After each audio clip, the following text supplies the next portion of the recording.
Hey everybody, welcome. I'm sorry, what? Welcome to Dave and Vic tonight. Tonight is going to be a wonderful night. I'm going to ask you to please go share with your friends, your families, comment, repost, go share it on your YouTube, your Facebook, your Twitter page, and every other page that you got, your personal Facebook page, but we need your help in doing so. The reason why we're doing this, let me just say this before we get started tonight, is because we've seen so many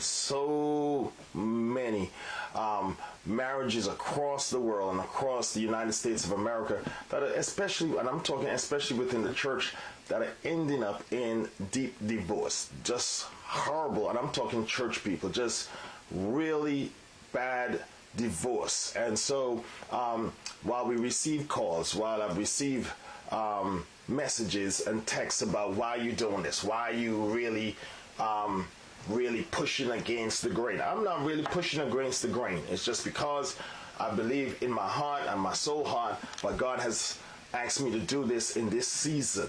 And so I don't know how long this is going to last. However, I'm glad that I'm doing it, because if I could save a marriage, if I could save a relationship, then my job is done.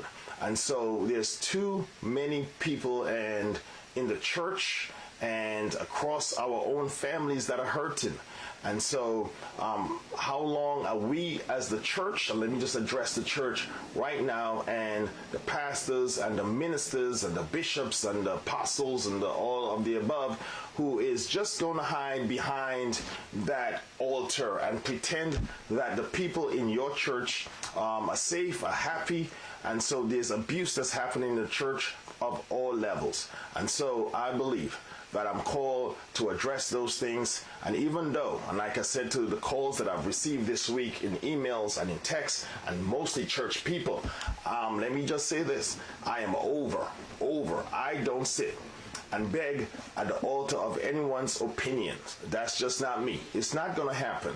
And so if you are offended, if you're taken back, if that this whole show rubs you the wrong way, I've said since day one when this started, back when in April or March of this pandemic period, that this show, I said it, and probably it was prophetic in me saying it, that this show is not for everybody because it's going to rub you wrongly. And so I realized that as a pastor, that this is foreign to a lot of pastors who are watching, and some people have said, oh, you're a doctor, why are you doing this? And so, listen, my task is not to be a chameleon like every fish in the sea. I'm different. I walk different. I speak different. You did not pay for any of my degrees, and I will not sit at your feet begging you to be like you. And so I'm sorry if this has offended you in any way, but I love you with the love of Jesus. And so everybody who is going through troubles, who have troubles, and who need help in some way, this is for them. And these are the people that I'm doing my very best to go out and to help and to administer prayers and blessings and in any way. And again, I'm going to say this, even before Vicky comes on, this is not about us being naked. Naked means that we're telling you every single thing that happens in our room, our bedroom, in our home. No, that's not what this is about. This is about the struggles that we have in real life, the struggles that we've had in our personal understanding of each other, and we want to help people. And until God says, okay, enough, then guess what I'm going to do every single week? I come on, let my wife be who she wants to be, how she wants to say it, with the little eyes and ears, how she says it, and be fine with it, because I'm not offended. And so, again, I don't sit at the altar of anyone's opinion. I don't beg you for your opinion. I don't want it. You can give me your opinion. I'm just the last decision is up to me. And so please, continue to pray, because next thing you know, you might be the one who needs the help. And so I live in a very real world where I see people are hurt, people are in pain. I've known pastors who are divorcing. As a matter of fact, I know a bishop who's getting divorced this week. Well, in the process of it. Bishop. And the whole church don't know. Okay, so this is my whole point. This is my whole point. Okay? So get help. Get help. Seek a therapist. Get help. But stop being fake. Don't fake it. Pray. And while you're praying, be active in your actions. Everybody got that? This is what we're about. And so tonight we welcome you to Dave and Vic Unplugged. It's going to be a wonderful night. Please go on and share it. Please, I had to say those things, get it off my chest, because it's a lot of people just very concerned about what we're saying and how we're saying it, and it's too revealing, and it's too this, and it's too that. Hey, maybe you're the one who needs it the most. All right, so we want to help some people. So go call somebody, put it on your page, let your friends know that we're on. Start a watch party right now. Let's do this. Let's do it. Let's get it started. Okay, let's get it started. It's going to be a wonderful night. So everybody, let the notifications come up as we get started, because we are about to help somebody who needs help. All right. So Vicky is going to be over here because she's going to be the main person tonight who's doing the show.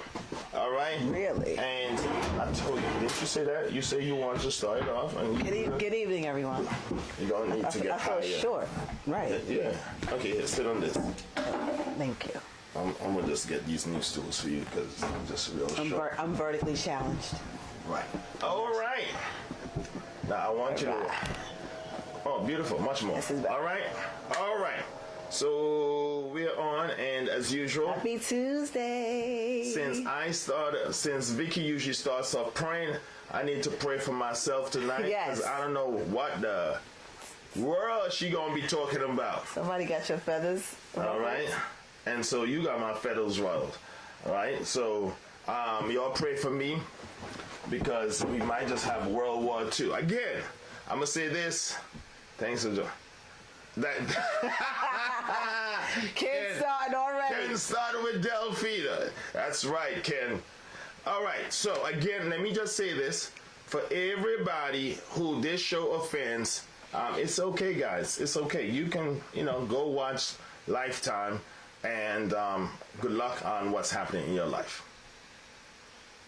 I don't want no parts of this. Well, you know what was. I don't want no parts of this conversation. Why? Because people are entitled to their opinion, but I see that it really ruffled your feathers. I think you get very upset when people give you their opinion as if they're not supposed to. No, that's not what I'm saying. I said I don't live at the altar of their opinions. Like, they want me to follow their opinion. Or it's like my opinion, right, or hit the highway. They think that they're giving you constructive criticism. Exactly. Right. So why you made it seem as if, like, you're supposed to be over here defending me, like, honey, I understand what you're saying. I do understand what you're saying, but you just really like. But you get upset. You get upset by it. These things don't upset me. I actually. Let me tell you why it doesn't offend you. Why? Because you live in this kid-free world where what's that thing that the kids like, that little show? Barney lives, and all these cartoon people lives, and then you like. No, because there is no real in your world. It's only. It's very cartoonish. I was going to say opinions are like what most people say, but I'm not going to say that. Opinions are like buses. There's one in the station. There's always another one coming. Okay. That's it. Okay. That's how you say. Y'all got that? Opinions are like what? Buses? Buses. There's one in the station. There's always another one coming. Okay. There you go. All right. So I'm going to pray. No, you pray again. You pray. You did such a good job last time. Last time? I heard you lifting up people in prayer, and we need it. I heard you praying for my aunt, and I appreciate that. I want to pray for Mary. You know, you are so like, I told you, and this is why I know as a wife you don't listen. Okay. Because as a few weeks ago I said to you, I said to you, have your aunt call me. Right. Because she was heavy on my heart. Right. I did tell her to call you. And what happened? If she wasn't obedient, that's between her and No, but what do you mean if she wasn't obedient? I gave you directions. And I followed your directions. But you're supposed to say, hey, he said call him, and then you didn't do it. God's timing is impeccable. Oh, you feel like you're on your high horse tonight because you're in charge. That's what this is. All right, let me pray out. Let's pray. Gracious God, we thank you for your goodness and your mercy. We ask that everyone who's listening tonight now, Father, go inside of their homes, their lives, their minds, their hearts, and give them that overflowing joy in listening and happiness as they listen. But God, give us the lesson that we ought to learn tonight. Speak through Vicky, speak through me, but speak through the hearts and the minds of these people. In the wonderful name of Christ, we pray. Amen and amen. Amen. Amen. All right, Amen. you can talk for a minute. I'm just Sure. going to fix this light. So we're going to conclude our series this evening about toxic relationships. And it just amazes me how God always orchestrates things. So one of my sisters, she's exactly 10 years younger than me. And it's so funny how some of the things that she's going through and her relationship are things that Dave and I have gone through 10 years ago, right? So I'm 42, she's 31, 32. And again, Don't get in trouble. Again, she has 2 young children. Like we had 2 young children, but she has 2 girls. We have a boy and a girl. And so, in speaking to her today, we were talking about, like a little squabble or disagreement that they had. And it's so funny because, again, whenever I listen to her stories, they tickle me because I've been there. And her husband and my husband are very much similar, right? Both come from Caribbean backgrounds. As you may know, I'm American. And so we share similar outlooks on our men. And the way that they view things differs very much from the way that we view things. So, and her sharing her story with me, what came up was expectations versus reality. And when she said it, it was like a tuning fork went off, because that really boils down to the gist of most of the disagreements that Dave and I get into. Expectations versus reality. And so one of the things I will say, and what really struck me when she said, was that she realizes that a person's expectations can be their reality. What? I'm going to say that again. A person's expectations Can be their reality. I'm going to give you an example. And we as women, I'm going to say we may be guilty of this more so than men. We have a whole day, right, planned in our mind. I'm going to go to work, I'm going to cook dinner, I'm going to come home, we're going to have dinner, maybe watch a movie, maybe enjoy a glass of wine, whatever we have planned. Y'all listen up, because this is going somewhere where it's going to blow up, so get your popcorns. We come home. Who's we? I'm just, as women. As women, we okay. We come home. He's like, I've eaten already. Or his favorite, I'm fasting. I never get a heads up, right? I never get a heads up with this. Here we go again. I'm fasting. Here we go. So you could have told me this, so I knew only to prepare enough for 3 and not 4. But okay. Maybe one of the kids might not be feeling well. They lost the remote control, so we can't watch the movie. He thought I was going to get the wine. I thought he was going to get the wine. Nothing went according to plan. But if you live in your expectation, that could become something that will ruin the rest of your evening. Are you talking about their story, or are you talking about I'm our talking story? about expectation versus reality. Okay, that's how you're starting off. Right? Okay. That because you have this expectation in your mind, and when it doesn't come to fruition, because it is your reality that it's going to come to pass, you begin to get frustrated. You can become resentful, angry. And you can... you're pointing fingers at me, right? I'm not... But that's unfair, though, because you're pointing fingers at me. If the finger fits, wear it. I'm not... If the finger fits, that's not what... I'm not... Are you guilty of something? No. I'm speaking about people who have expectations as their reality. I think that you definitely fall into the category of your expectations. Your expectations in your mind, they are your reality. How is that different from what you would expect, which is your reality as a woman? Because just because I expect something, doesn't mean that it's it's my reality. It doesn't mean that I'm not willing to entertain. Y'all gotta talk back to us, please. I'm not willing to entertain a deviation in what my thoughts were. Okay, so are you saying this is genre specific? I'm not saying no. This is for male and female. I think that a lot of times we as women, we live in our heads. Okay. Right? And we can be a little bit more flexible. Okay. Well, you're the host tonight, so you right. have to ask me Whereas questions. men, right. You too may live in your head, but it is your reality. It's very difficult for you to deviate from the picture that you have in your head. And I think women tend to be a little bit more flexible when it comes to that. What is this thing that, you know what I hear you say every week, which gives me pains, and I see the women who listen, they tend to jump on that bandwagon too, is saying you give women an excuse out. Okay. And I don't think you should. Okay. And the reason why I'm saying is, tell them about what happened to us this week. I'm going to give you permission. Oh. I'm going to give you, but you're the host. I'm saying you can ask questions. This is a game changer. I have permission to speak about this? Well, now. No, but, use... Lean in. Lean in. Here we go. Here we go. Mondays. I don't know what it is about Mondays. Lazy. You know what's the matter about So Mondays for us are always a challenging day. It's not the first day of the week, right? But it's the first day of the school week. And this remote learning, I must say to our credit, we're doing better the second time around. But it's still a challenge. When you say we're doing better, I'm doing better. I don't see progress with you. That's why I'm having a problem. All right.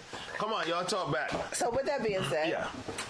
Let us know the troubles that you have. I went out with some co-workers. Again, I'm celebrating my birthday the whole month long, right? As tradition, my co-workers and I go out. We ended up celebrating 2 birthdays because we missed a birthday, so we did a dual celebration. I went out. I had a good time. I got back in, I want to say around 11, which is late on a Sunday evening considering work is Monday and the kids have school. And so, I got in, got the kids together, went to bed. Monday morning when I got up, mind you, I had been out Friday night, right, church service. Saturday, church service. Sunday, church service. I'm out 3 days, right? And I'm sorry. Anybody You're over 40? blaming this on church? No, I'm not. Really? I'm just saying anybody over 40, you go out 3 days in a row, you need a nap. Oh, God. Okay, Here we go. so I didn't have a nap. I just was going from Friday to Sunday. So Monday morning, and with that rain coming down, I'm out of it. So I'm like dragging, I'm moving slow. The kids are like, what day is it? Do we have to go into the building, right? I'm like, no, you got to get on your computer. Everybody's sluggish. Except Dave. Because I live in a disciplined No, because you world. live in a sleep deficit. Somebody who's used to maybe getting 4 hours. I live in a on average a night, and I don't mean like 4 straight hours. I mean like he might get 1 and then wake up. I get on average I get 3 hours. Okay, so somebody who has difficulty, who doesn't get sleep, they're used to running on lack of sleep. Not me. Everybody, let me know because you're the host tonight. Not me. With that being said, hold my tongue, Lord Jesus. Hold my tongue. My husband is very militant. He's very disciplined. And as I've said to him, that has served him well. It has allowed him to escape his humble beginnings and become the man that you see before you, the accomplished doctor that you see before you. However, he still operates, and I think I said this last week, in a place of deficit.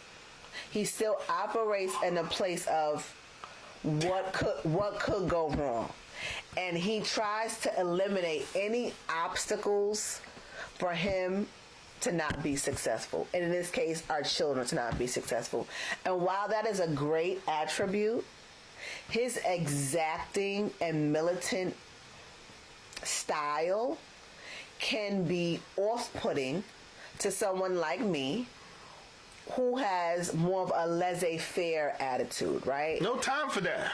It's Monday morning. Get up, rouse. As he has heard me say, the universe will take care of it, right? I can't. Let me know it's my time. Okay. So with that being said, he wants the kids up. Let's say if school starts at 8:40, he wants them up by... I said 7:30. 7:30, right? So they can get themselves together, have breakfast. He wants them ready, sitting in front of their devices at least 5 to 7 minutes prior to the class starting, waiting for the teachers to let them know. Come on, y'all, talk back to me now. Prior to that, he wants them to have reviewed their flow of the day so they know what the expectations are. And we're talking about a 4th grader and a 1st grader. Okay. Cool. Okay. So I didn't get them up at 7:30. Maybe it was 8. It was 8. They got up, they washed their face, they brushed their teeth, got themselves together. It was maybe 5 minutes before they were supposed to start school. Angelina, who, again, she's hypothermic in the morning. She's always cold, no matter how many onesies she has on. She's sitting on the couch with the blanket over her head. Like this, people.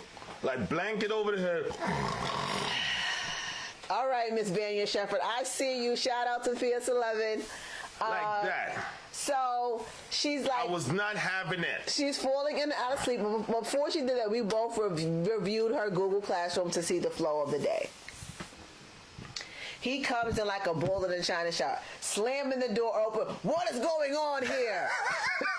And we're both looking at... She jumped up out of her sleep. And I'm looking at her, and she's looking at me like... What did he drink this morning, right? Because he's on 10. He comes busting in. He grabs he snatches her off the couch. You sit here. And he pulls up the iPad. He's like, you need to be logging in right now. That's right. Right. Let me know when it's my time to talk. Because God. Really?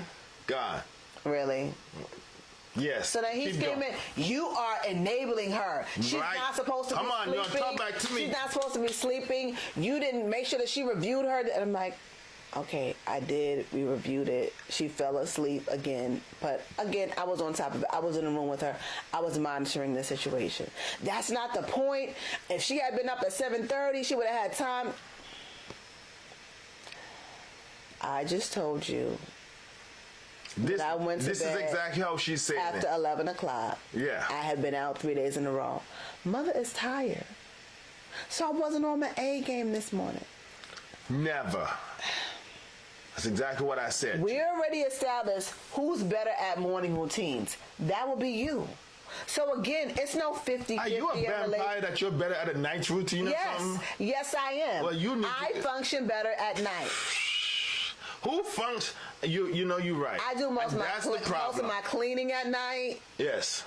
Like ghost cleaning. Yes, I function better at night. 3 a.m. Listen, so all of you, your teachers, Vanya Shepherd, Vanessa, I agree with you. I gotta go into another room. I agree with you. This vampire right here is up 3 o'clock moving, so I have to say, yeah, we got tenants.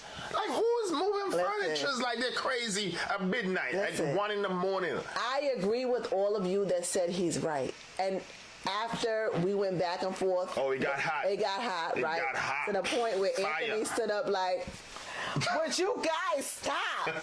This is annoying, right?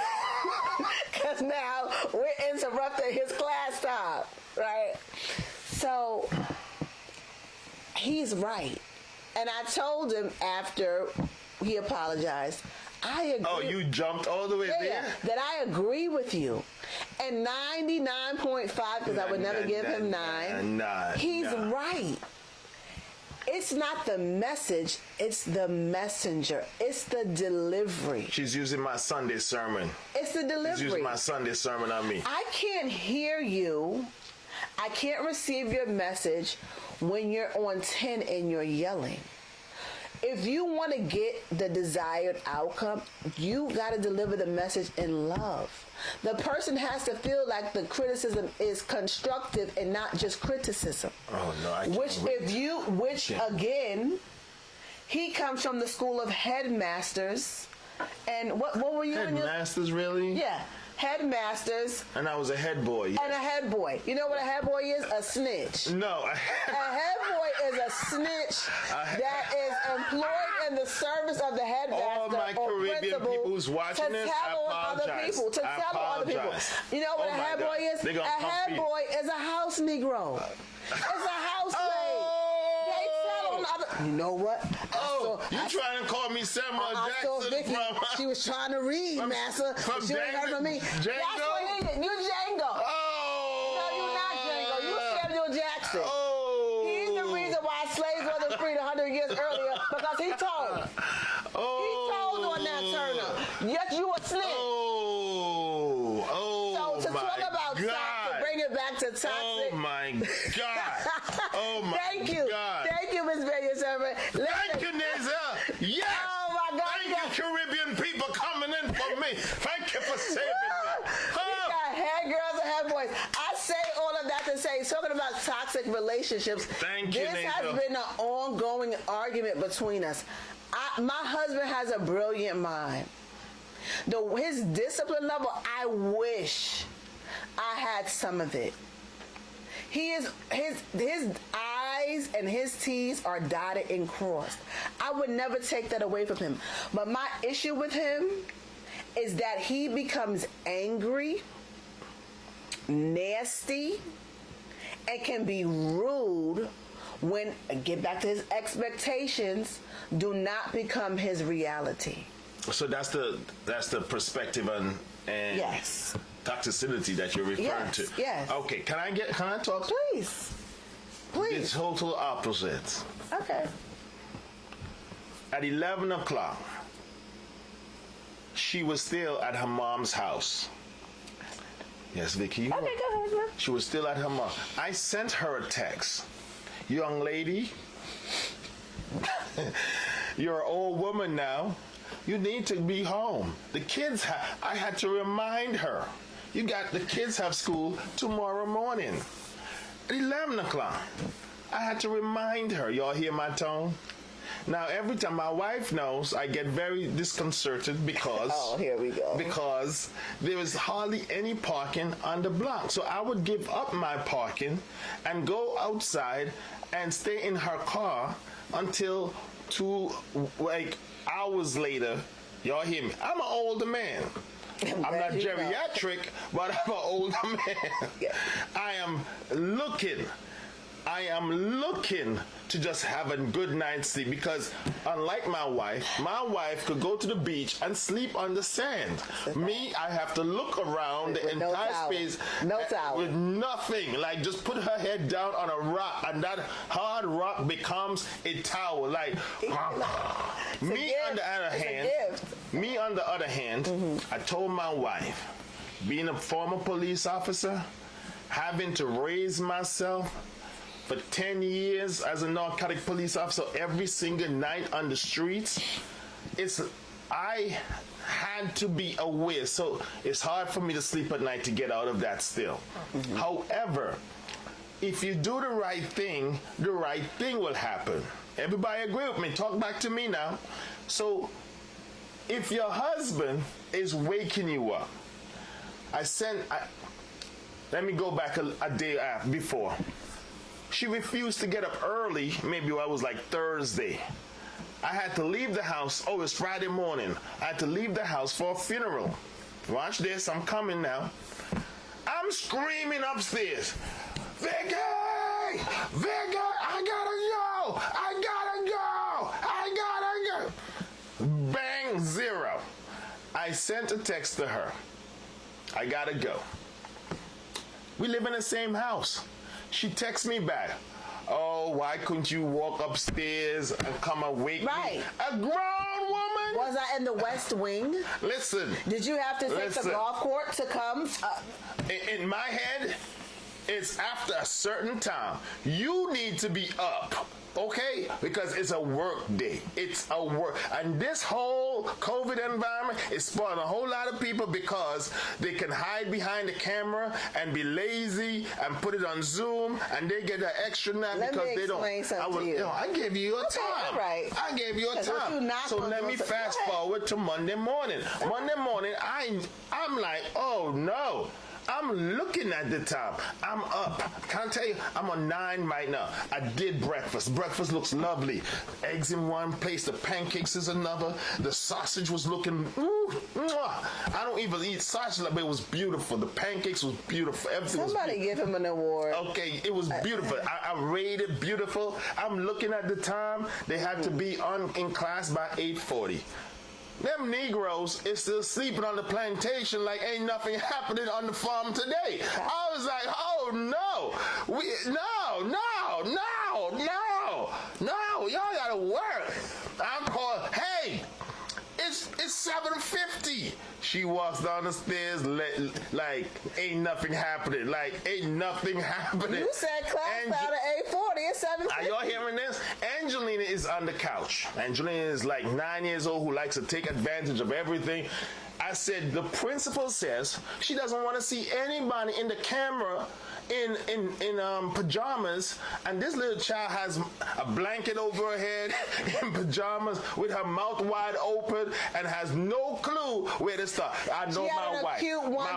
She had on a cute onesie. Let me fast forward. I'm like, yo, what's going on here? Vicky's like, hey, I know my wife. She didn't go through nothing. So I said, Vicky, you lying. She said, oh, you start calling me a lie. I said, no. I said, that's what a lie. Set it off. You lie call me out my versus name? A liar. You gonna call me out my name? You gonna call me out my name? Every Tuesday, you called me. You said, I lie on Facebook. No, but you called me a liar. I didn't call you a liar. Yes, you did. need to apologize. Yes, you did. You need yes, to you apologize. I say, you see what I'm talking about? I say, young lady, I'm talking to her. I say, go to your bedroom. I said, go to your bedroom.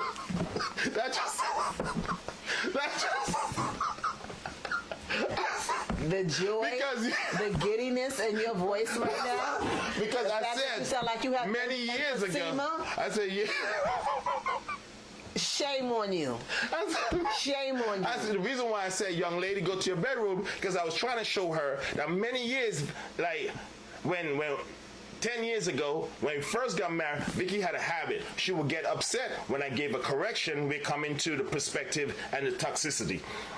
She would close the door, slam the door, and go, and go to the room and lock the door. So I said, yes, Ken, she would take a time out, but she would take her own time out. So I said, Vicky, this is exactly what I said, people. You're doing the same thing that you did 10 years ago. Did you learn anything? Oh, who tell me to say that? Listen, y'all ever watch the Fantastic Four? She said flame on. Right. Flame, wow. Like flame just came out. Like if I got burnt up, y'all would say, how did he get burnt up? Oh Lord. And she would have told y'all, he probably just threw kerosene on himself. Gasoline. No, she just flamed up. I was so sorry for myself. And now I start feeling guilty. I said, you know should have felt guilty because you were nasty and rude. I said the kids need to be in front of their computer learning. She wants to bring them like 2 minutes before the time. Like the school owed me this time. You know, okay, I know he probably gonna watch this. I had a meeting with her boss this Sunday, right after church. Took the time, had a great meeting. Shout out to her boss. He wanted my mind, so I gave him mine. This man always make fun of me, right? Always makes fun of me. Never met me in person, but make fun of me. Gotcha. We sat, went to a business meeting. Watch this. One of the things he said, he says, you know, your wife is a great person. All y'all know that y'all lift her up already. He says, she's great. But I got one problem with her. She's always late. I said, oh, God. I said, God. I said, say that again, sir. He says, she's always late. He is making things up. Were you there at the business meeting? But you know what? I'm glad. But tell him. But how did he change his perspective about me? He did. Tell him what he said. I will not. No, come on. Tell him what he said. Why? So you can feel good? Tell him what he said. Tell him what he says, man. Whatever. He says, I'm not. Come on. Wow. Oh, no, you didn't, Vanessa. No, you didn't. Listen. Oh, let me tell you something. Okay, so I say, you know what? Let me go apologize. Husbands, I learned a lesson many years ago. You ain't learned Even it fast though enough. you may be wrong, to quell the fire, is it quell? Yes. And you were wrong. No, I wasn't wrong, Vicky. I was trying to show you that in the season of you should do things in discipline. In discipline. Instead of you're supposed to learn how to support me and say, okay, he's good at this. This is what I was trying to show. I don't do mornings. I do mornings. I said, don't no, do but mornings. okay, so I do mornings. So I do mornings. So you know what you do? So you do. One morning, then I take, you didn't even know Anthony took a shower for the day. I did. Guess what? Because I got up, Anthony was like, oh, damn, I'm itching, and he's like sleeping, his head is breaking. I said, boy, just like military, bam, in the shower, boom, he's awake. Up and learning fast. Vicky now would just like throw water, a little thing on his face like he's doing makeup. I said, I ain't got no time for that. No, but he's awake. So I said, if you know your husband, this is the point here, talking about perspective. If you know your husband is good at something, yes, at a different time, let him do it. You understand? Let him, instead of fighting me, say, okay, you know what? Your daddy wants you up at this specific time. Hear me out, people, and then support that, right? Because I'm the stronger one. I'm not worried about her. Just let me do it. But Angelina now, which is our child, is, when I say Vicky's enabling, is because as parents, we move towards, even though we say we have no favorites, y'all know that's a lie, because you move towards one particular child. And so you move towards that child and you enable that child. Right? You enable that child. And so all I was trying to do is say to Angelina, who I know takes advantage of Vicky, be like, hey, stop your foolishness. Like, ask Vicky. The teachers text me before they text Vicky. They text me. Both teachers text me before they text her. Hey, Angelina is hiding behind the camera. That's why they text me. Because they know, guess what? They know military police is going to show up. Boom. I said, am I lying? I sent it to her. I said, hey, I'm not in the house. The teacher just texts me and says, hey, Angelina, camera is off. I have to text her because Angelina's hiding upstairs watching TikTok, and she doesn't know because she's downstairs thinking Angelina is this little angel right over here. I said, oh, no. And so that's my whole point. Even let me be the stronger one where I am strong. Now, I'm not a night person, y'all. I'm telling you. She now, night, she got that. So at night, I let her handle the kids. After 6, my old age is hitting me. But you know what? In the morning, I'm up. Let me handle that. Let me get the kids. But she doesn't like the way I handle them. So what is the lesson here? You're hosting You're tonight. harsh.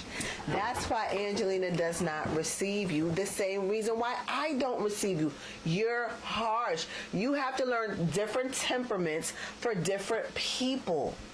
I do. And let me talk to the educated. I don't know if Miss Banyan Shepherd is there, but as a classroom teacher, when you're managing different personalities, and you have to adapt to your children, you have to adapt to your audience. There's some people that can receive an authoritative teaching style and not feel away. There's other people that if you yell at them, the tears are flowing and they're shut down because it's a harshness. And as I said to you before, now, you know, and I really thank God for even the arguments now. Right? I don't feel like it. I don't feel it at the time, but something always comes great out of it. Mm-hmm. And I reminded him, this was after, you know, the apology and we got a chance to speak about what happened, that it's a trigger for me. Right. You did say that. When he's yelling or his voice is elevated or raised. Right, right. I can remember maybe one time, right? I can remember maybe one time in my entire life that my father yelled at me or raised my voice. And I think it's because I was touching the fire or playing with matches or it was out of my safety. Other than that, I cannot recall a time when he ever raised his voice at my mother, or for that matter, or me, right? So to me, hearing a man raise his voice or speak harshly, it triggers a response in me. Okay.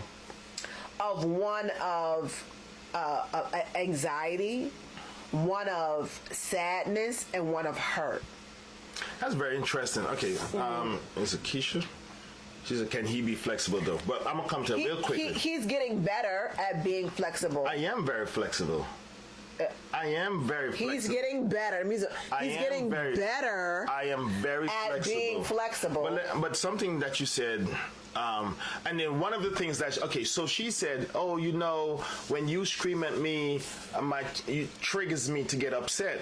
Remember you said that? Yes. Right? I said, oh, you know, okay, right. So I apologize. There's certain things. So it's the tone. Right. Two, when you call someone a liar. Right, but I said to you, I never call you a liar. You said I was lying. You said you were lying. Same difference. My actions were not truthful. But I show how you said, hey, you lie about that. Right. I said I had to show you. But the reason why, again, it was different than me saying you're lying on Tuesday about a story where, because it involves the children.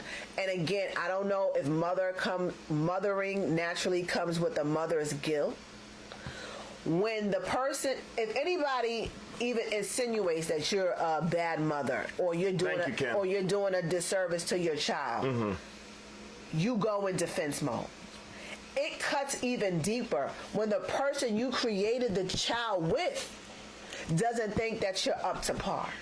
So the fact that you said that I was lying about making sure she reviewed or I reviewed her flow of the day or we did it together or whatever, hurt even more. And let me address the tears, because I think sometimes men mistake tears, right, which I know are my husband's kryptonite.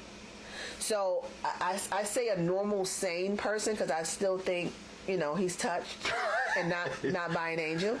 Listen. A normal person's reaction to tears or the tears of somebody that they love would be to embrace them or to cease and desist whatever they're doing that's causing that person hurt and pain, right? My husband actually sees it as a war cry. You just say it was kryptonite. It's kryptonite, but your response to kryptonite is to fight against it. Kryptonite That's what Superman does. It makes him weak, right? But you fight against it. Because I'm trying to show you, Vicky, that, like Ken says, it's not raising my voice to say that you are not, but you're not significant. It's raising my voice to show, babes, you know better. You know better. And you admitted. You said, I knew better. Vicky, you know better. And in relationships, and I think that's where the tension comes in relationships, is that one person knows better, but when it's continuous, obviously that person's gonna get angry, right? And that's why the voice, right, Faye. The voice comes out, the tone, the decibel, as they call it, gets raised. It's not to say the person is insignificant, right? It's just because So let me ask you a question. failed to do what is required consistently. So what do you do when a person whom you're in relation with, and I'm not even talking about, you know, husband and wife or boyfriend and girlfriend, just in relation. It could be a work relationship, it could be a friendship. What do you do when a person constantly does not live up to your expectations? You have the conversations, right? But how do you have the conversation? Yeah. In love. That's my only question. We've had it in love. Okay. No, come on, Vicky. We've had it in love. I said to you, you see that I have this hardcore, and I'm calling it hardcore military side, because I believe that I'm still a big believer that children should stay in their place. Right. That you get up in the morning, and let me just say that I grew up in a country, and let me just say this, where again, my mother didn't have to wake me up in the morning, and you know that. Right. Like, my mother didn't have to wake me up in the morning to go to school. In high school and even in elementary, it was crazy. Like, I was an altar boy in the Catholic Church, and Vicky laughed about this story, that every morning I would have to go serve at 5 a.m. in the morning, at 5 a.m. And I would get up as a young one, altar boys between the ages of 8 to 14. And I got up every single morning. I was the only altar boy that was going. I was the only altar boy that was serving. That would, except for every now and then one. But nobody wake me. My mother didn't even wake me up. You're special. Stop it. So here's the thing. So talking about flexible, is it Keisha who said that? Yes, I'm flexible. On weekends, I ask Vicky, I don't touch them. You know. They wake up at 2 in the afternoon like the slaves have a free day. Like, they wake up. Sometimes it bugs me out. Like, I'm going like, oh, I'm having withdrawal. It's 1 o'clock. They didn't eat lunch. It's 2 p.m. and they didn't eat breakfast. This is me downstairs. Like, I'm going through withdrawals and they're all in the bed knocked out at 2 p.m. I'm going through withdrawals. You know what I say? Zip. Nothing. But Monday to Friday? Sergeant Slaughter is in the house. No, we got to be disciplined here, because children should know their place. That they need to get up and do schoolwork. And it's 8:40. As a child, Vicky says, "Oh, you should measure your growing up in the Caribbean." You can't compare the two. Thank you. Can we talk loud to the TV? Are we mad? No, thank you. But you said, but listen here. I don't judge them because of how I grew up in the Caribbean. They laugh at me. Yes, you do. Yes, you do. Yes, you do. And every Caribbean person I know does as well. What do you mean? Americans are lazy. Oh, come on. We had to walk to school. We had to pay school fees. We had to pay books. We had to pay for our uniforms. If you had dirt under your nails, they would slap your hands and give you demerits. Every Caribbean person I know has the same story. Okay, what's wrong with that? Nothing. It's nothing, but that's your experience. That is not our experience. But here's my whole point. Let's go back to your sister and her mate. Okay. That he has, the way I see him, he's like me. He is like you. He's like me. That's why we talk about both of y'all. Like, right. Her sister is lazy. Crazy number one and crazy number two. Her sister is lazy. Her sister is... No, she's not. Her sister is... Her sister... He's just trying to help... No. He's just trying to help her to be a good mate. No. And that's all he's trying to do. You think that your way... is the most advantageous way. Absolutely, because I'm trying. This is what I tell. Okay, this is where I'm gonna be a little. Tonight, I'm gonna be naked for this one. Okay. When it comes to the kids, I'm gonna be naked for this one. I said to Vicky, and I'm talking to everybody. Let's be parents now in this moment. I said to Vicky, y'all see Angelina. Angelina's a little thick child. Mm-hmm. Y'all see Angelina, beautiful. I said, as a black child, Angelina needs an advantage. Okay. How many years I've been saying that now? All her life. Right. I said she needs an advantage. What do I mean by that? If she's brilliant up here, regardless of the bullies that she faces in school, which she will face bullies because she has faced bullies, that she can kill them all by her intellect. Right. She has an advantage. I said, so I work on Angelina. I asked Vicky with her confidence. Right. Like confidence down here. I keep saying, no, you're beautiful. No, you're smart. No, I ask her, every morning, me and her, one thing she remembers is me and her walking to school. And I purposely used to walk with her because I need to drill it in her head. Angelina, you're smart. Angelina, you're a genius. Angelina, you're smarter than everybody. And I ask her every day. So she still remembers that. However, as she's getting older, laziness, that's why I said Vicky enables her, because the laziness is stepping in.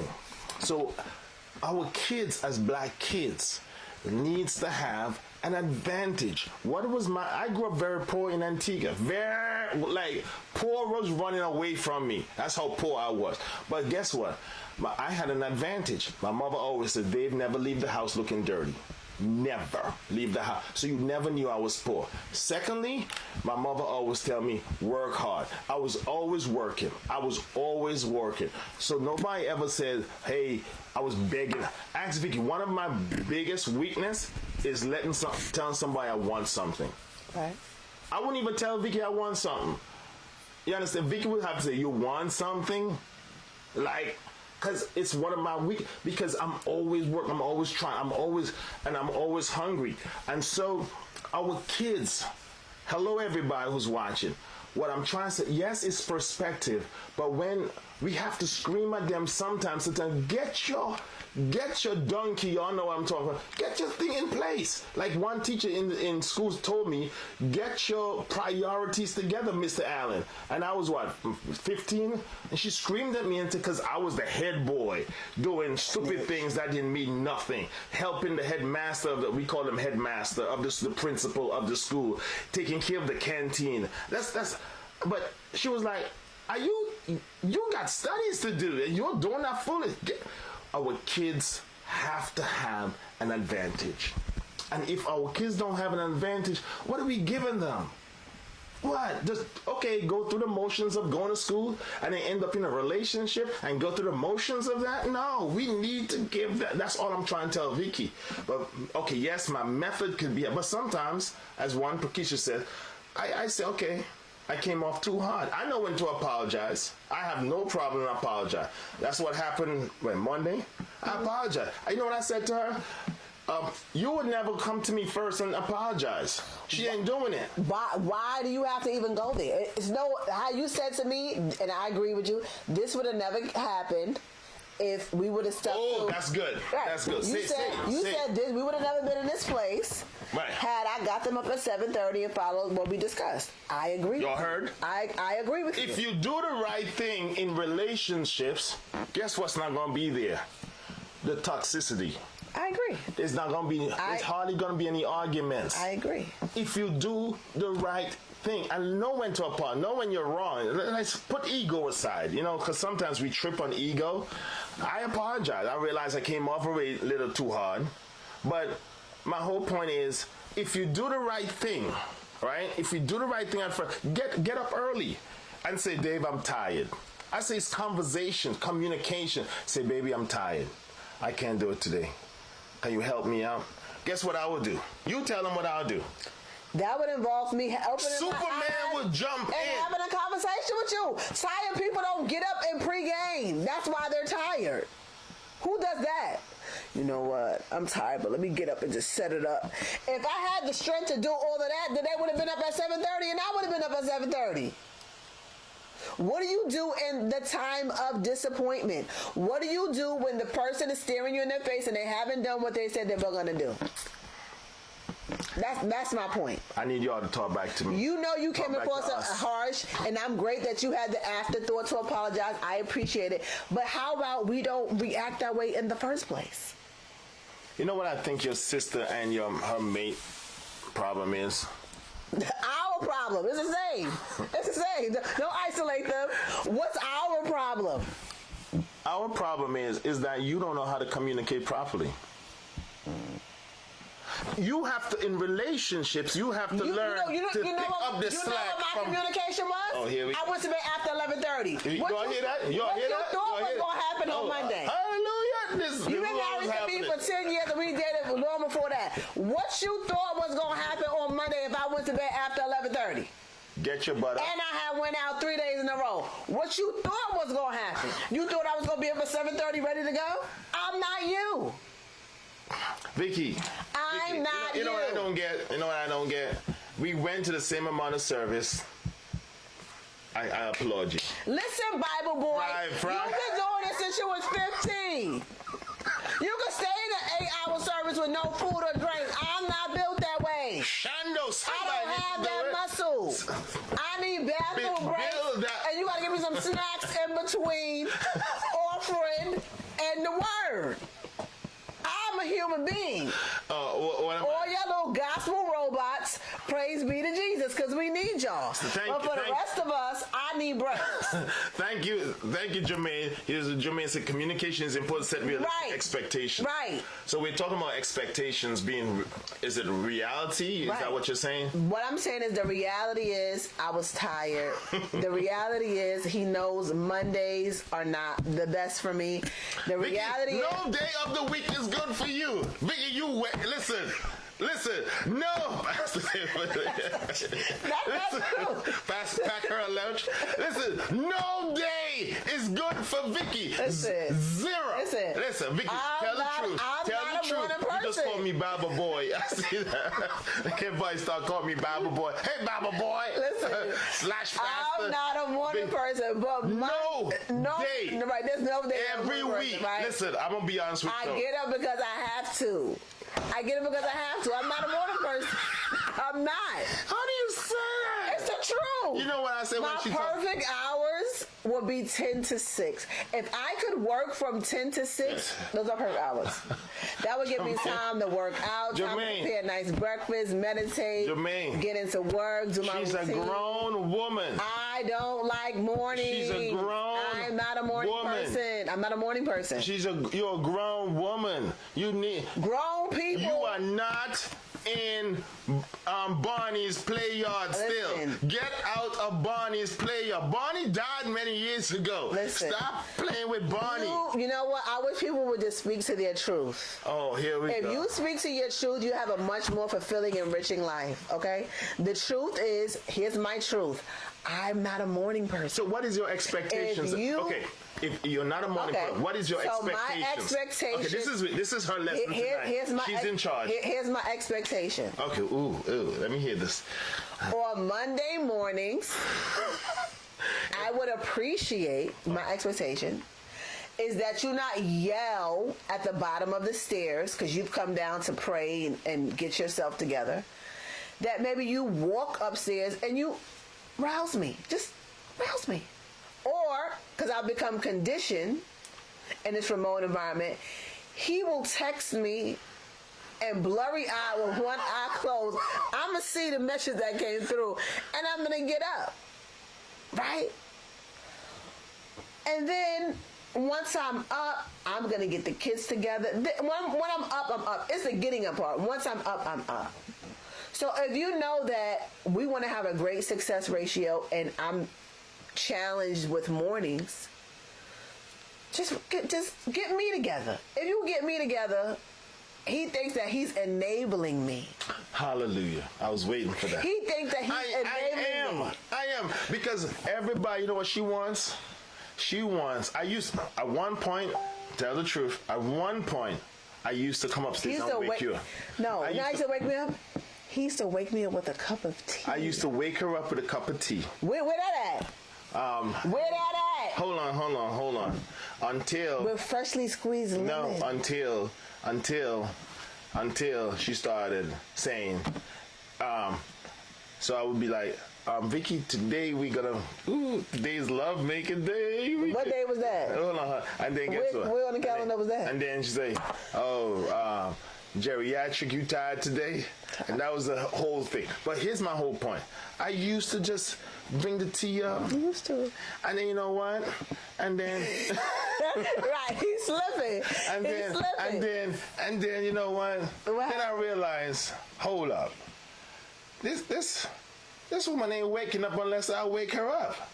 So I said, you see the desire to be right? Hold up. No, it's not the desire to be right. Why does that bother you? Because I want you. Why does that bother you? Because here's the thing. Because I appreciated you waking me up in the morning. I appreciated the quiet time that we used to have together before the kids woke up. I appreciated that time. What quiet time? You mean 2009? What quiet time? The quiet time in the morning when you used to wake me up with a cup of tea before the kids got up. Let me tell you what Vicky's quiet time. I'm downstairs. And I'm downstairs on the couch praying. She comes and as I'm praying, and I go back on the sofa. She comes and lay down on me. She said, "Hey, this is it, baby. We do it. I said, whoa, wait, what's going on here? That's at the point. I said, what's going on here? quality time, like I'm lit, like I'm like, hold up, like I hear big. Oh, what happened? What happened? What is? I said, nah, that can't be. And I'm like, Is it? It doesn't take that much for me to fall asleep. I do have sleep apnea. I said, what? This is what she calls quiet time. Thank you. I'm tired. Quiet time. But I don't get sleeps at night. Literally, I sleep. That is a personal 3 hours. problem. I don't have that problem. I said, so instead of, I don't get sleep at night. I'll be like, Vicky will start snoring. Let me get her. I still get up in the morning with little sleep, little or no, and she knows it, little or no sleep, and still do everything that I have to do in the house. You're used to functioning still in a deficit with everything. This is what I said last week. You're used to functioning in a deficit. I said to Vicky, Wednesday mornings are my hardest mornings. You know why? Because I don't sleep Tuesday into Wednesday, I don't sleep because I get up for 2 early mornings, prayer calls. One is like at 5, the other one is at 6, and I'm up. And so, because I don't want to fall asleep, so I stay up. Then I have all the Zoom meeting with the kids. Then they have to drive me crazy. Then Anthony has to have his little attitudes. And then my wife right here. God. My wife right here be somewhere talking on the phone. Here we go. Talking on the phone. I walk in the house today from a funeral. She and her boss laugh at me. Oh, another funeral again? Another funeral? But after Sunday, he ain't gonna say that no more. He be making himself to get out of the house. All right. Leave me with these kids. After Sunday, he ain't gonna say that no more. After Sunday, I start living up. What's your point, sir? Then I do all that. And you know what? I don't complain. I could complain, but you know what? I don't complain. You don't complain. You just come in the house, spaz out when you don't see me doing it. I do, but I come in here. I put the hot water in. I say, "Baby, would you like some tea?" I put the hot water on. What Hallmark movie is this? Because this is not my reality. What you mean? What Hallmark movie? This is not my reality. What's your reality? I'm sorry. What's your reality? The point is, I've set my expectations. What's your expectations? Oh, you said your expectation. Yes. You rejected my expectation. No, I did. You rejected I said that was a good plan. Everybody, am I right? You rejected. Yes, you did. I said getting up at 7:30 was a good plan. No, baby. This morning, I thought you were going to do it this morning. You didn't do it this morning. I thought so too. You did.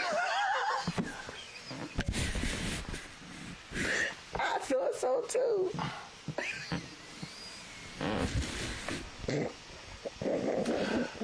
Y'all know when Vicky gets up early?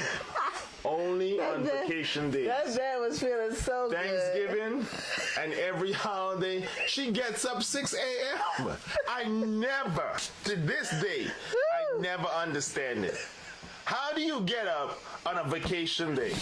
How? Like, I'm thinking, okay, she gonna be up at 2 p.m. No, she gets up 6 a.m.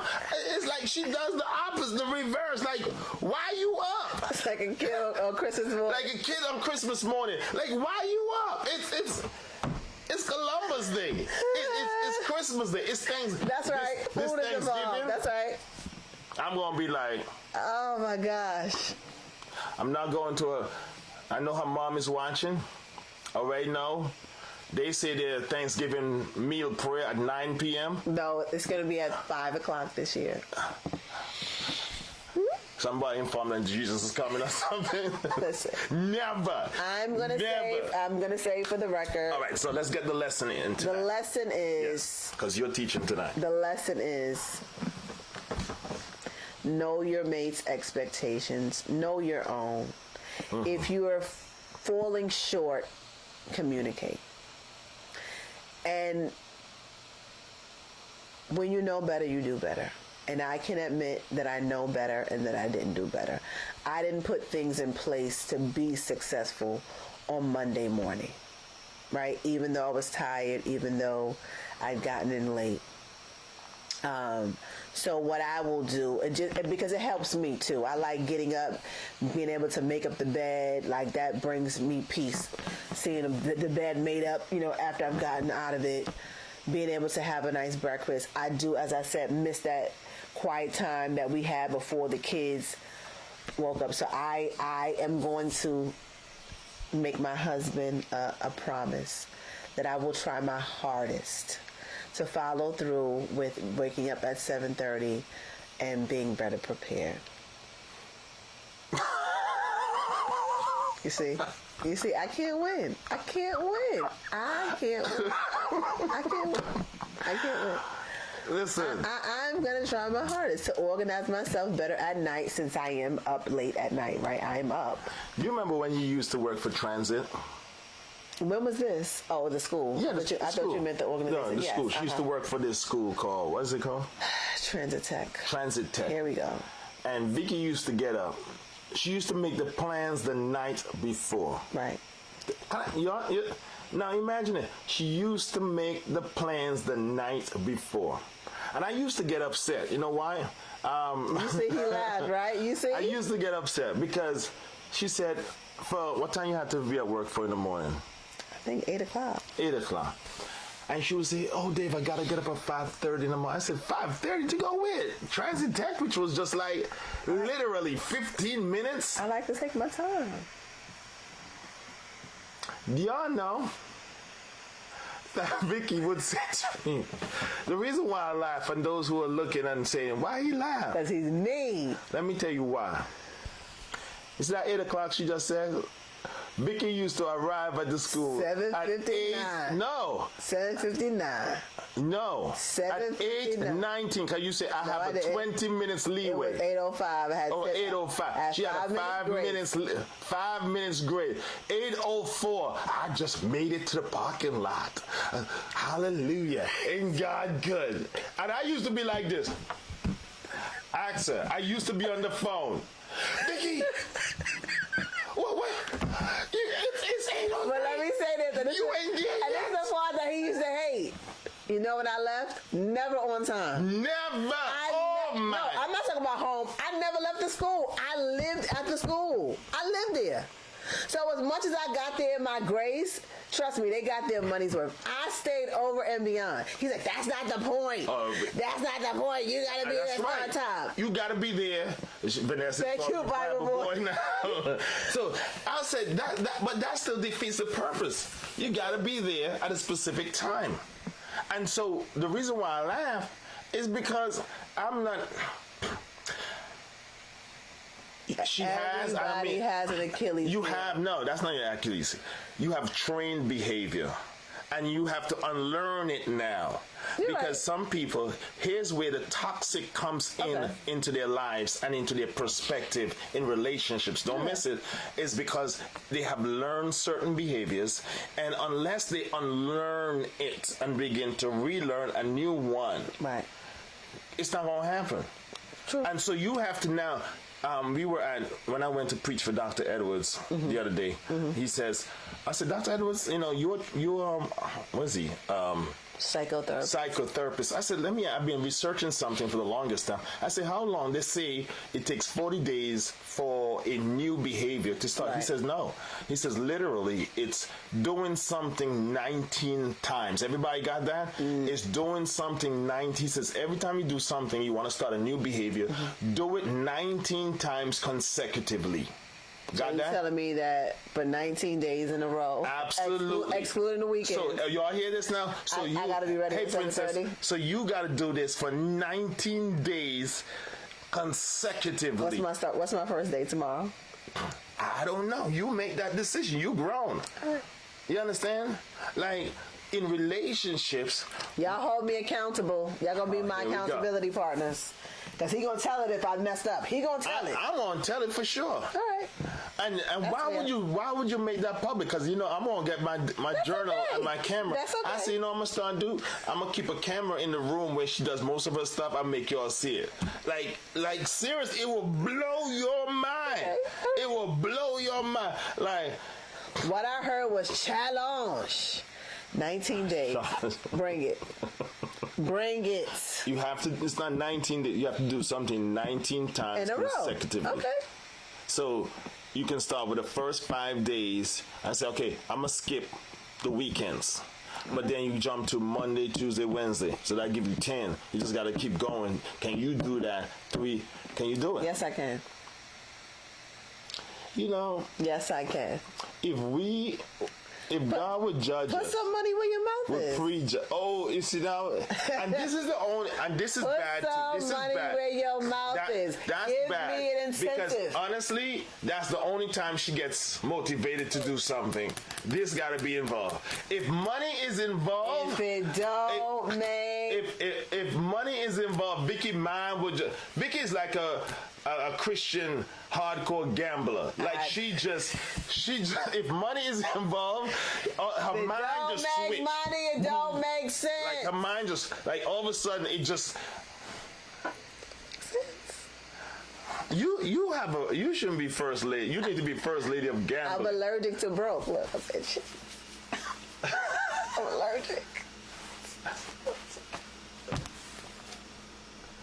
You know, why do people love you?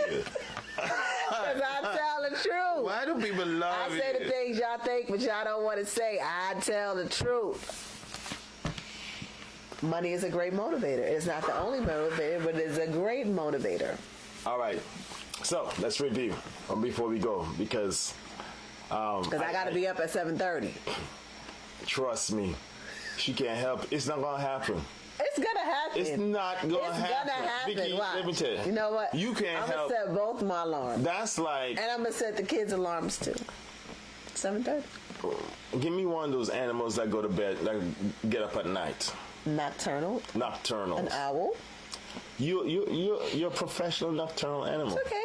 You can't help it. It's okay. Tonight alone. A leopard can change its spots. Tonight alone. 2020. You know why? Anything is possible. You are programmed between tonight and Anything is you possible. are programmed between tonight and You know Saturday what? I'm to getting stay up at 7:29. To stay up. 7:29. Every Thanksgiving, the Tuesday before Thanksgiving, you don't said sleep the holidays until are off. Friday. The holidays You don't count. sleep. The holidays don't count. There's no school on Thursday and no school on Friday. You know what I heard her say today? That's not a part of my 19. Today I had a funeral. I run to the church. Thank you for those who came out to Bethel. Thank you, Vanessa. You know what I heard? You know what I heard her say? Oh, the teacher said that tomorrow is going to be a light day in school. You know what that means for her?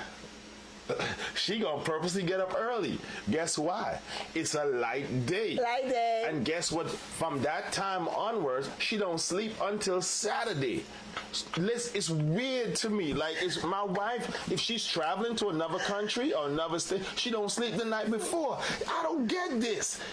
That's what planes are. One day I'm gonna bring Trains. pictures that every time we travel on a plane, I take pictures of Vicky's mouth open. A car, a bus, a train. Like the mouth is just wide open, just wide open, and I don't get it. Like, and those things bother me. But you know what? I've learned to deal with them. That's somebody asking earlier, am I flexible? Yes, I am. Mm-hmm. I'm just thinking that when in relationships, there are things that you can communicate about. Just say it. If you fall short, when I say fall short, you know you're weak at that, say it to the person. Right. Say to that person, say, hey, I'm not good at this. Right. I'm not a morning person. Can you help her with the morning? Can you help her with the evening? I'm not good with this.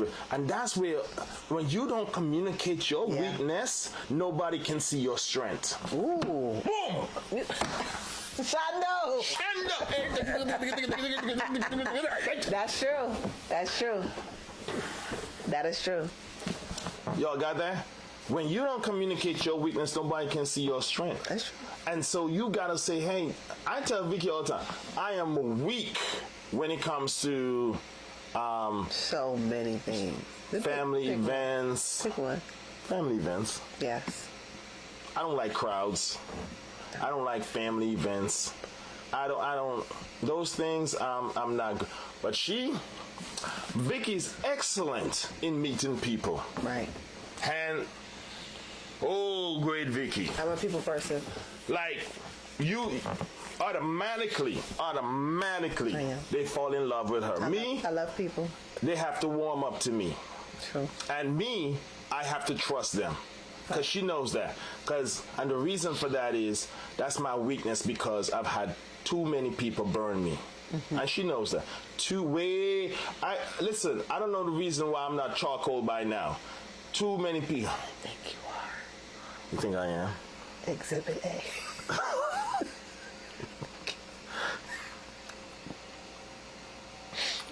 You know,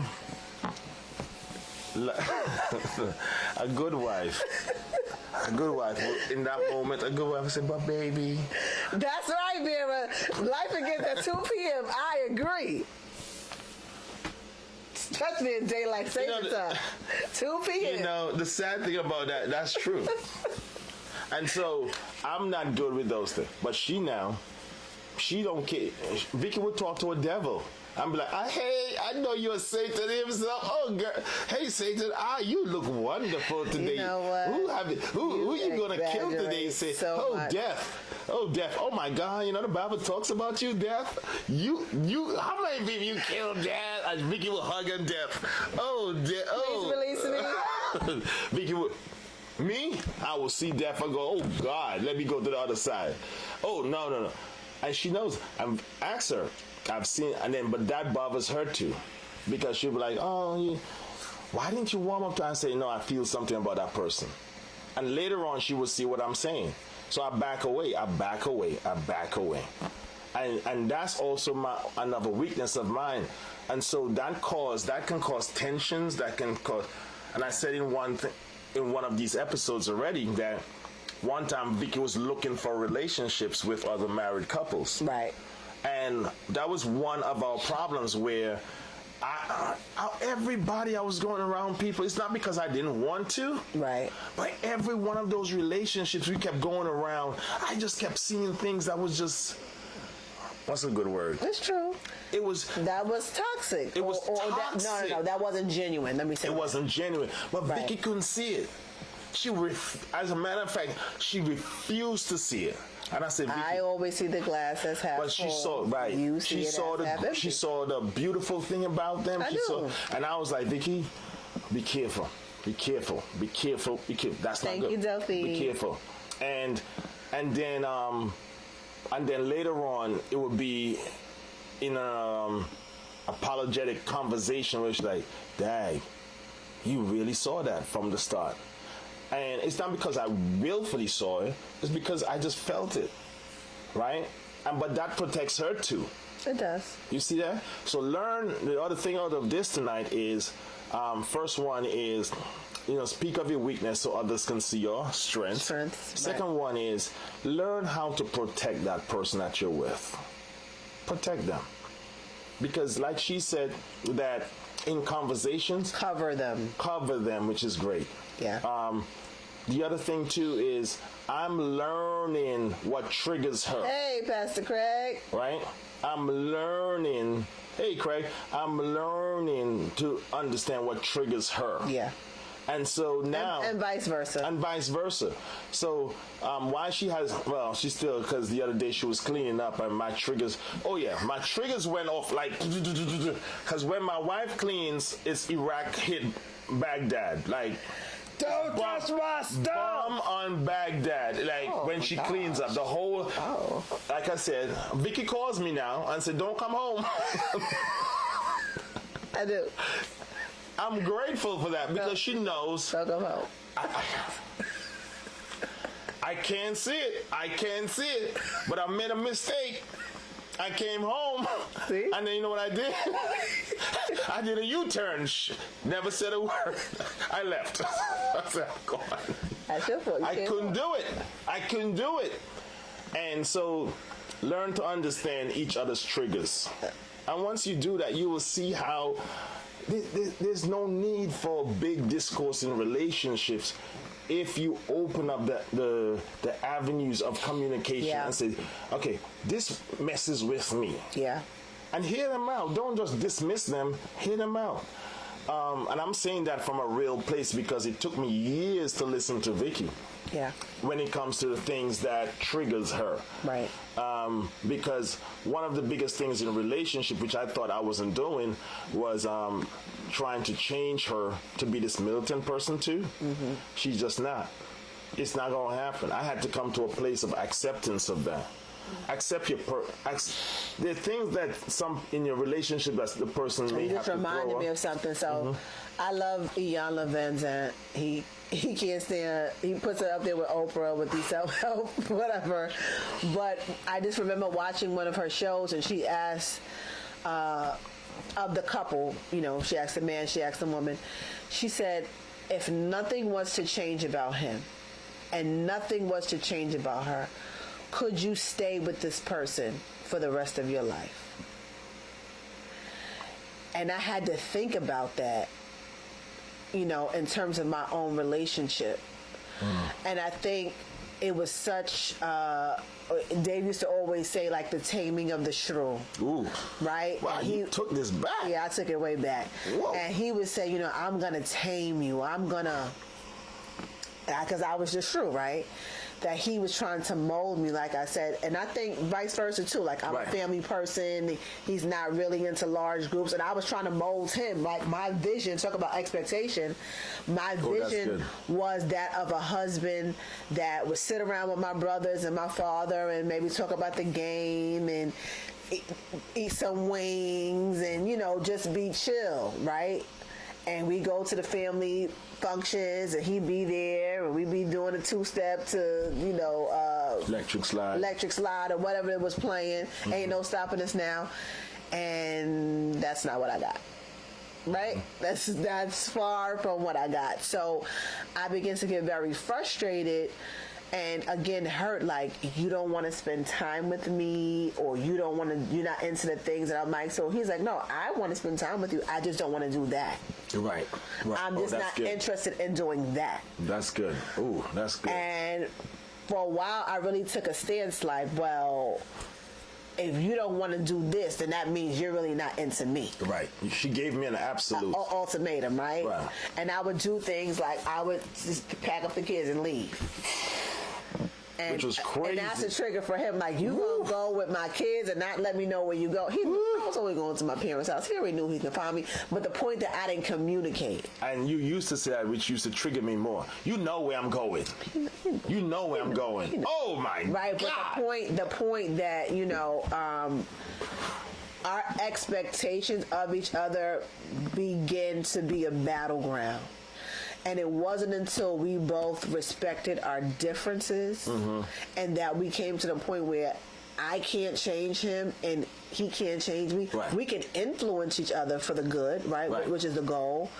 But fundamentally, who we are as people is who we are. Right. That's right. Especially when you have older couples that get married late in life. Like, we got married, 2010? That was 10 years ago. I was 32. He was already 39. That we're pretty much formed, right, of who we're going to be at that point. We had other relationships. You know, I didn't have any children or anything. I had never been married. But again, we were grown when we embarked on marriage. And so it's an exercise in futility at any age, but especially when you're over 30, to try to change your mate. It's hurtful to them. It's hurtful to you. It is frustrating. It will add to the toxicity in your relationship. That's good. And I can honestly say, I don't know what it is about this year, the pandemic year, the 2020 year for us. I think we really started to appreciate our differences and see how we both benefit because we are so different. Right. And we are and that's a positive thing. And so I would say to end it off on this series about toxic relationships, the way to avoid toxicity in your relationship is, one, to be your authentic self. Ooh, that's good. Keep on that. Do not send your representative, right? to... Can you give them more about what that means, about sending your representative? Sending your representative, meaning you are saying and doing things that you think that person wants to hear or what they've said they want, right? But it's contrary to your nature. Or it's difficult for you to maintain. Right. You may do it in the beginning, or you do it for a time, but you find yourself regressing back to naturally who you are, right? So that's what I mean. Step 2, I believe, to avoiding toxicity in your relationship is to communicate. Be upfront with what your expectations are. Really talk it out. As I said before, we did not have the benefit of premarital counseling. Right. A lot of our things were done by trial and error. Well, I don't know if you want to say we did not have the benefit. We could have had, but I gave you a reason why you said you didn't want to. Right. Or why I think we didn't think. Can you explain? Give them a little bit of why I said I didn't want to. You remember why? Why did you say you didn't want to? Because of who was my leader, and the person wasn't in marriage. The person wasn't married. Right. So he didn't want to take premarital counseling from someone who was not married. Right. It was just my belief at that time. I didn't want to take marriage counseling from someone who wasn't married. Right. And who did not or was not in the everyday. Right. It's one thing to get advice from someone who has not experienced. That's like, honestly, that's like you being married and go to a single person for advice. Right. Like, I don't know if that's really, they can say some good things, but they haven't experienced that. You understand? And they don't walk it. They don't walk it like they talk. They don't walk it like they talk it. And so it wasn't working for me. Yeah. From that person. I couldn't receive it. Yeah. And so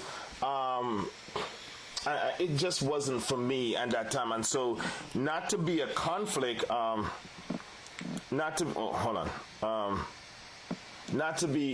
want to be rude by going and ask another person, because I had a pastor. Right. So I said, you know what, Vicky, we just gonna bypass this. Right. And the pastor came to me and said, oh, you never came to me, because he did. You never came to me while I was signing the papers in the back room. Right. You never came to me for counseling. Yeah, I just dismissed the question. Yeah, me and Vicky was kind of busy. And plus, I was turned off about some other things too. Right. And so there's more to this, obviously, and I just don't want to expose that person. Vanessa. And lastly, I think to avoid the toxicity in any relationship is you have to meet people where they are. Bingo. That is not your job to change anyone. Mm-hmm. Like I said, it is an exercise in futility. It's never going to happen.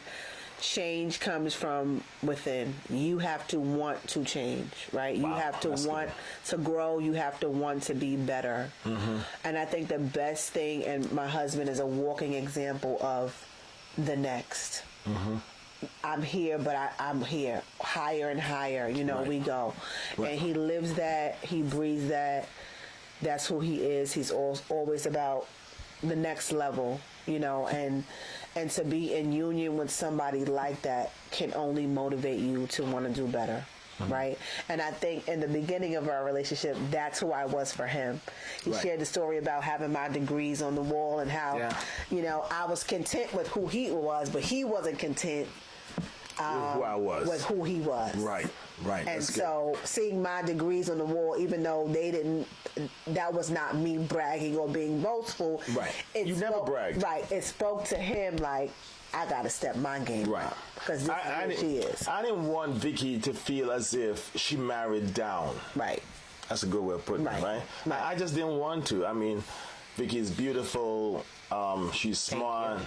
I just didn't want her to feel... I mean, I had a bachelor's at that time. Right. And I said, out of being jovial, I said, I'm going to get more degrees than you, and watch all my degrees going to be on the wall.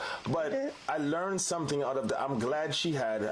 you don't have to aspire like that, but get somebody in your life or your husband who's going to push you to next. And next can be... go on a cruise if that's what you do. Right. Or go and visit an island that you never visited. Right. And I mean, if Vicky didn't tell me, let's go to Mexico. Right. I paid for the whole damn thing, but when she first told me what I was paying for, I was like, oh, Jesus. And I think at the time, was it like terrorists? Like something was going on. It was like crazy, yeah. It was like, don't go to Mexico. Don't go to Mexico. They're killing Americans. They're killing people. And then when I remember, just true story, when I say the reason why I brought about paying for it is because she said, oh, this is what it's going to cost. I said, what? But I said, still one of our best vacations ever. I said, okay, if you want to go, let's go. Yeah. Right?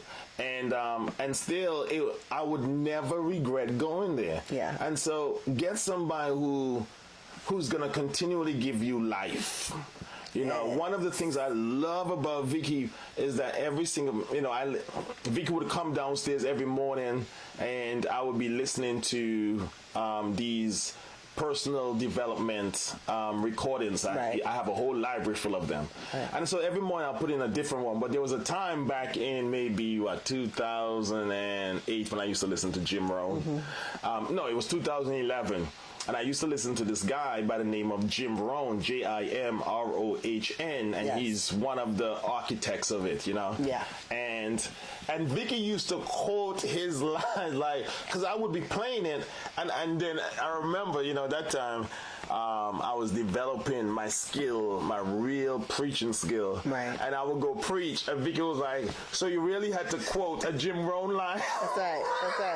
Copyright infringement. I was like, I would listen to, I used to hate when she says Zig Ziglar, and what's his name? Farrakhan. Oh my God. Dave, did you really quote the whole Farrakhan? But that used to tickle me because I realized she was listening to. So sweet, Keisha. Right? She was listening to what I was listening to. Yeah. And it would help her. And then she would start quoting it later on. And get somebody who can just say, you want to get somebody who, if you're down, they lift you up. Yeah.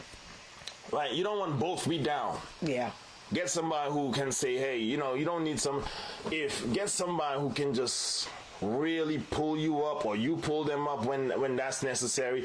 And that releases, that eradicates the amount of toxins that may have germinated over time, because now you start doing things to produce. Those are seeds that you're planting. Yeah. Those are seeds.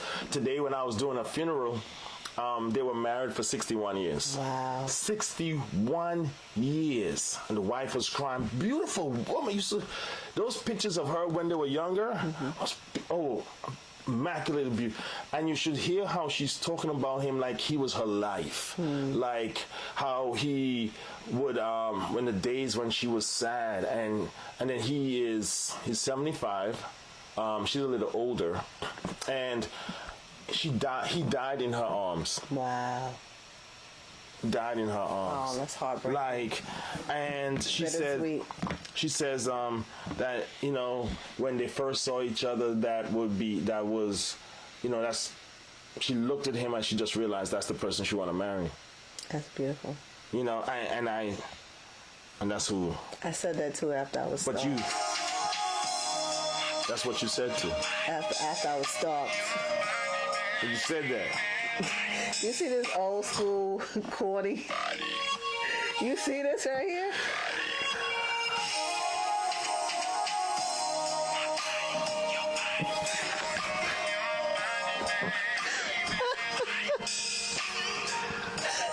We love y'all. We love y'all. Have a happy Thanksgiving.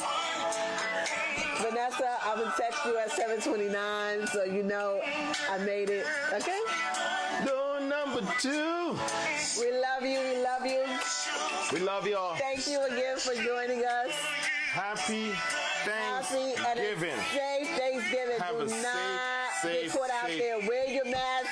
Wash your hands. Happy. Oh, you know what I should play? Hold on, this one here. What's this? I can't. This is. You are not a DJ. Good night, family. I love y'all. Love you. Have a safe Thanksgiving. Yes. Love on the person that God has put you with. Yes. Treat them right. Listen to them. Make it work. Yes. There's we can eradicate the amount of divorce that's happening in this country if you just communicate. Yes. Just communicate. And if you just communicate, it doesn't have to do with cultural. Me and Vicky is two different cultures. But if you just make love, I'm still waiting to make love. I'm sorry, y'all. I'm sorry, y'all. But tell somebody, have them watch it, share it on your page, and then, hey, if we make more love and less toxic, Yes, ma'am. That'll be right we up can and have early. more babies. Up and early, not me, somebody else. You be blessed. We love y'all. We love you. Take care now. God Thank bless you. y'all. Take care. Take care now. Good night. See, can we make love? Done. Where are you finding these 20 old school? I don't know. 20.